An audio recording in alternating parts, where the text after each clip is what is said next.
Hello everyone, स्वागत है आप सभी का हमारे यूट्यूब चैनल ज्ञान गंगा हिंदी में। भारत में राष्ट्रवाद के उदय का अगला वीडियो है। इसमें हम लोग जानेंगे कि क्या क्या कारण रहे और क्या परिणाम रहे प्रथम विश्व युद्ध के, जिसकी वजह से भारत जो है वो प्रथम विश्व युद्ध से जुड़ा और एक तरीके से भारत के लोगों में राष्ट्रवाद की भावना जागृत हुई।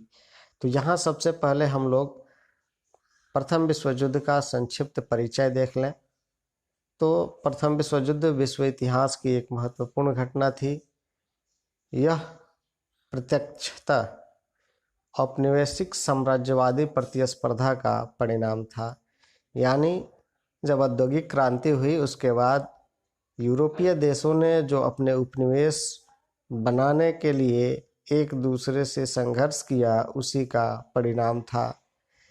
1914 में प्रारंभ होने वाला यह युद्ध दो गुटों, जिसमें एक तरफ फ्रांस, ब्रिटेन, रूस, जिन्हें मित्र राष्ट्र कहा गया, और 1917 में इसमें अमेरिका भी शामिल हो गया। जब उसके 17 नागरिक मारे गए थे तो अमेरिका भी इस विश्व युद्ध में शामिल हो गया था। और दूसरी तरफ था जर्मनी, ऑस्ट्रिया हंगरी और इटली, जिसको केंद्रीय शक्ति कहा गया।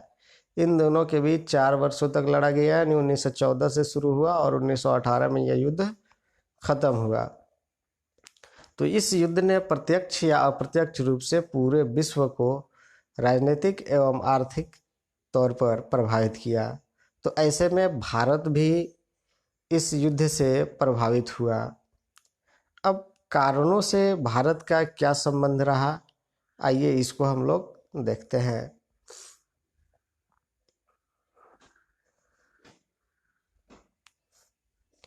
दे रहा है कि प्रथम विश्व युद्ध औद्योगिक क्रांति के परिणाम स्वरूप उत्पन्न औपनिवेशिक व्यवस्था भारत सहित एशिया और अफ्रीकाओं देशों में उसकी स्थापना की और उसे सुरक्षित रखने के प्रयास के क्रम में लड़ा गया।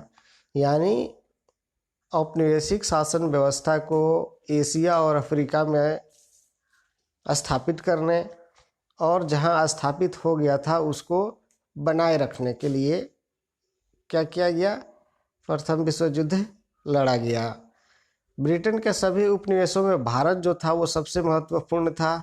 इसे प्रथम महायुद्ध में भी हर हाल में सुरक्षित रखना अंग्रेजों के लिए ज़रूरी था, क्योंकि भारत जो था वो खनिज और बाज़ार दोनों यहाँ से आसानी से अंग्रेजों को प्राप्त हो जाता था। ऐसे में अंग्रेज इसको किसी भी हाल में खोना नहीं चाहते थे। तो युद्ध आरंभ होते ही ब्रिटिश सरकार ने घोषणा की कि भारत में ब्रिटिश शासन का लक्ष्य यहाँ क्रम से एक जिम्मेदार सरकार की स्थापना करना है। अतः उन्नीस सरकार ने भारत में आयात शुल्क लगाया ताकि कपड़ा उद्योगों का विकास हो और इससे अंग्रेजों को फायदा मिल सके। तो इसने क्या किया कि देखा कि अगर हम कुछ अच्छा कदम नहीं उठाते हैं भारतीय लोगों के हिसाब से, तो हमारे जो सहयोग है वो भारतीय नहीं दे पाएंगे। ऐसे में उसने क्या किया, कहा कि हम एक ऐसे शासन की स्थापना करना चाहते हैं जो भारत के लोगों के लिए काम करे। इसके लिए हम प्रयासरत हैं। और उस उन्हीं में एक पहला कदम उठाया उसने कि जो ब्रिटेन से कपड़े आते थे उस पर शुल्क लगाया। और ये किस लिए किया? ताकि अंग्रेजों को इसका फ़ायदा मिल सके। अब अंग्रेजों को इससे फ़ायदा तो नहीं हो रहा है, नुकसान हो रहा है, क्योंकि आयात शुल्क लग रहा है। तो इसका नुकसान जो हो रहा है अंग्रेजों का देखा जाए तो डायरेक्टली, लेकिन इनडायरेक्टली उनको फ़ायदा हो रहा है। इनडायरेक्टली फ़ायदा क्या हो रहा है कि भारत के लोग जो है प्रथम विश्व युद्ध में अंग्रेजी शासन का सहयोग दे रहे हैं, और भारत के लोगों को ये लग रहा है कि अंग्रेजी शासन वास्तव में एक जिम्मेदार सरकार की स्थापना कर रही है। तो प्रथम विश्व युद्ध के समय भारत में क्या घटनाक्रम हुए, आइए अब इसको देखते हैं। नेक्स्ट है कि प्रथम विश्व युद्ध के समय भारत में क्या घटनाएं घटी। तो प्रथम विश्व युद्ध के समय भारत में होने वाली तमाम घटनाएं जो थी युद्ध से उत्पन्न परिस्थितियों की ही देन थी। यानी जो प्रथम विश्व युद्ध हुआ और उससे जो हालात उत्पन्न हुए उस वहीं जो थी सभी परिणाम थे भारत में भी जो भी घटनाएं घटी। इसने भारत में एक नई आर्थिक और राजनीतिक स्थिति पैदा की जिसमें भारतीय राष्ट्रवाद ज़्यादा परिपक्व हुआ। युद्ध आरंभ होने के साथ तिलक और गांधी जैसे नेताओं ने ब्रिटिश सरकार के युद्धों को हर संभव सहयोग दिया, क्योंकि ब्रिटिश सरकार ने कहा था कि हम एक जिम्मेदार सरकार की स्थापना कर रहे हैं और ऐसे में भारत के लोगों की हमें मदद है। तो महात्मा गांधी और तिलक जैसे नेता थे, उन लोगों को लगा कि अगर हम अंग्रेजी शासन का निस्वार्थ भाव से सहयोग करते हैं तो निश्चित तौर पर वे कृतज्ञ होंगे और हमें स्वशासन या एक ऐसी शासन व्यवस्था देंगे जिसमें सभी लोगों को खुल करके आज़ादी हो। तो ऐसे में क्योंकि सरकार ने उनको स्वराज संबंधी आश्वासन का भरोसा दिया था और ऐसे तो वे जो थे हर संभव सरकार का सहयोग कर रहे थे।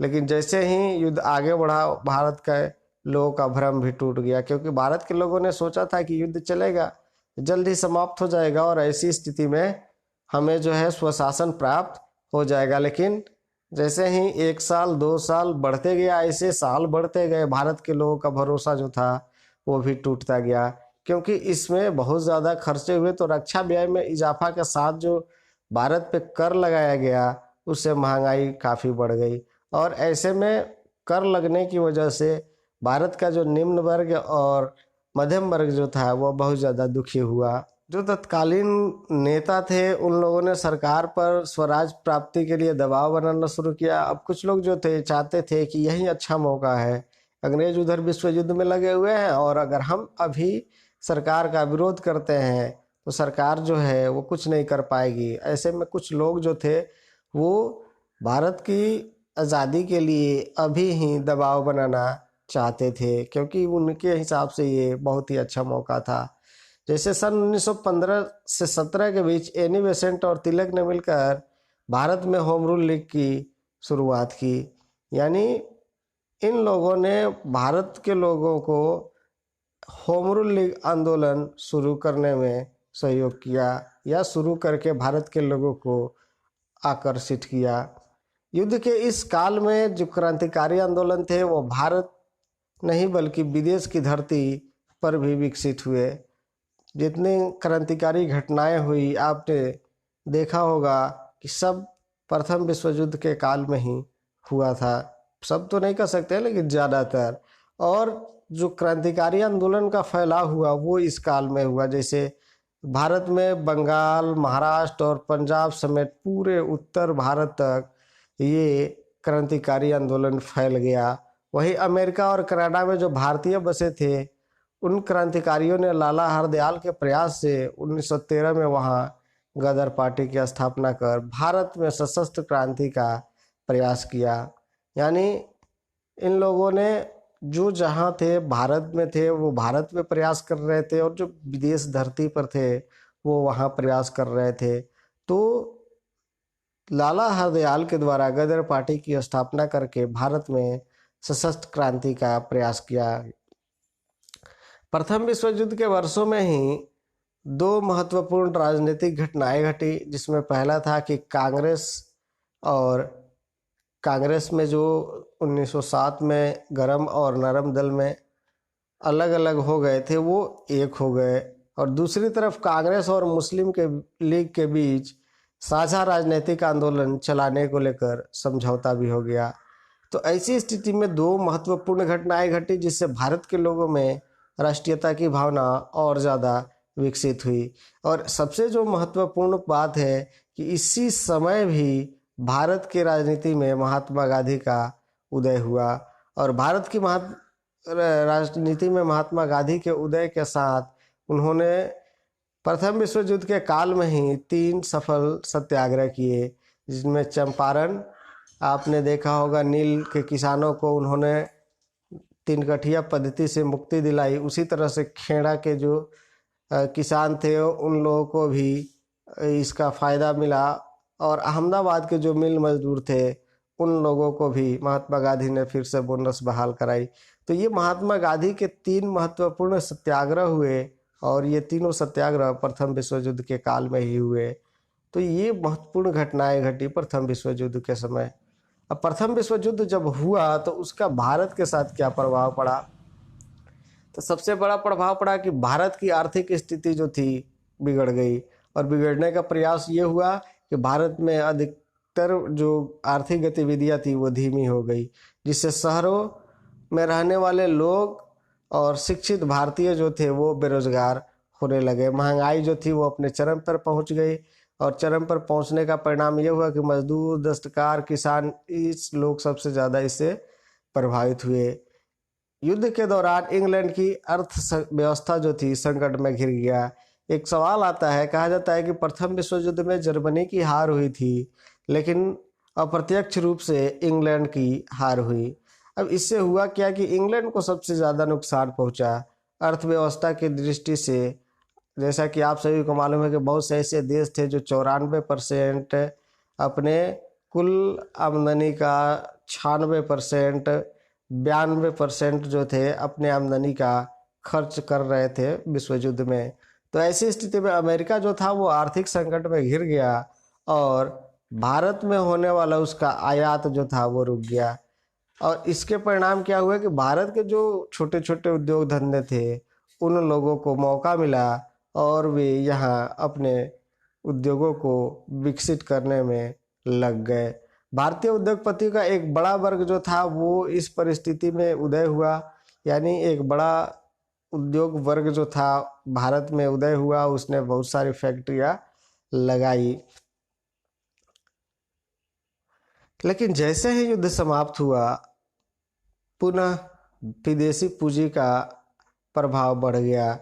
भारतीय जो उद्योगपति थे सरकार से ये चाहते थे कि वो विदेश से जो वस्तुएं आ रही है उस पर कर लगाए, लेकिन उन्होंने कोई कर नहीं लगाया। और इससे क्या हुआ? इससे हुआ ये कि भारत के जो घरेलू उद्योग धंधे थे वो वहाँ के बड़े बड़े उद्योग धंधों से प्रतिस्पर्धा नहीं किए, और इस वजह से जो भारत के उद्योगपति थे उन्होंने एक महसूस किया कि अगर हम सरकार पे दबाव बनाए, सरकार पर दबाव बना कर कि ये कहें कि वो विदेशी वस्तुओं पर भारी से भारी कर लगाए, तो हो सकता है कि हमारे उद्योग धंधे चल बने।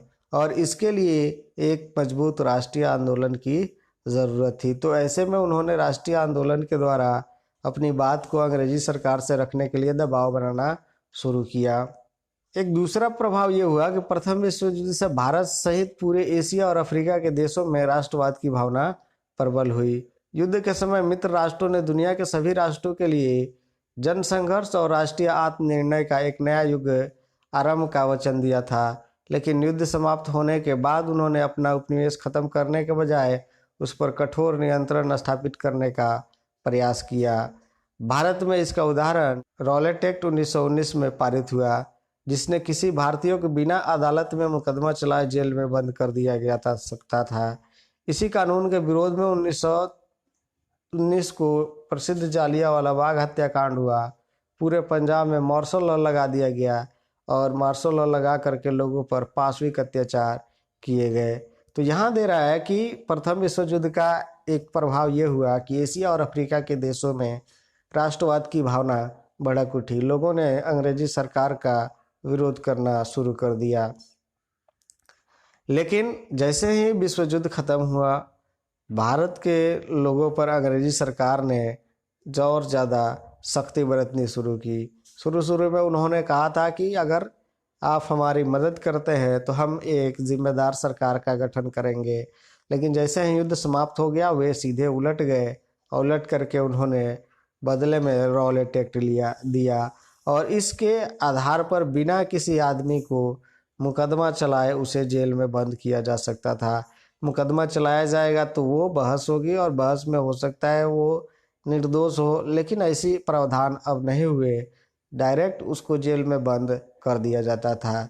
ऐसी स्थिति में इसी बात को लेकर के जब भारत के लोगों ने 13 अप्रैल 1919 को जालियांवाला बाग में सभा की, तो जनरल डायर ने किस तरीके से वहाँ नरसंहार कराया, और उसके बाद पूरे पंजाब में मार्शल लॉ लगा दिया गया। मार्शल लॉ क्या होता है? सैनिक शासन होता है। उसमें सेना को पूरी छूट दे दी जाती है, और सेना को जब पंजाब में मार्शल लॉ मिल गया तो लोगों पर जो पाशविक अत्याचार किए गए वो बहुत ही ज़्यादा दर्दनाक थे। जैसे लोगों को घसीट करके मारा गया, घुटने के बल चलने को विवश किया गया। यानी एक तरीके से कहा जाए कि ऐसे अत्याचार जो मानव के लिए उचित न हो, इस तरह के अत्याचार किए गए प्रथम विश्व युद्ध के बाद।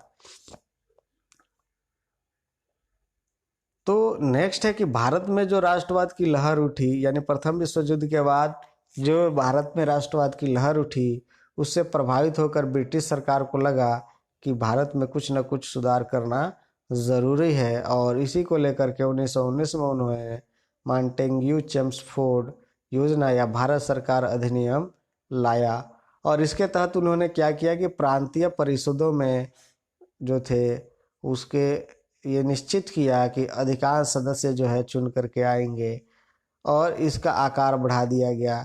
इसके दोनों जो सदन थे, यानी लेजिस्लेटिव असेंबली जिसको निचला सदन बोला गया, और दूसरा था काउंसिल ऑफ स्टेट यानी उच्च सदन था, इसमें सदस्यों की संख्या बढ़ाई गई। लेकिन भारत के लोग जो थे इन छोटी मोटी छूटों से कहीं आगे निकल चुके थे, और वो स्वराज की प्राप्ति के लिए प्रयास कर रहे थे। तो वे मात्र ये छोटी सी सुधार से संतुष्ट नहीं थे, बल्कि वे केवल और केवल स्वराज चाहते थे, और इसके लिए वह संघर्ष करने को मानसिक रूप से तैयार हो गए थे। तो ये प्रथम विश्व युद्ध एक रीजन रहा भारत के लोगों में राष्ट्रवाद के विकास में योगदान देने के लिए। तो बस आज के लिए इतना ही, मिलते हैं अगले वीडियो में। तब तक पढ़ते रहिए, सीखते रहिए, देखते रहिए। धन्यवाद।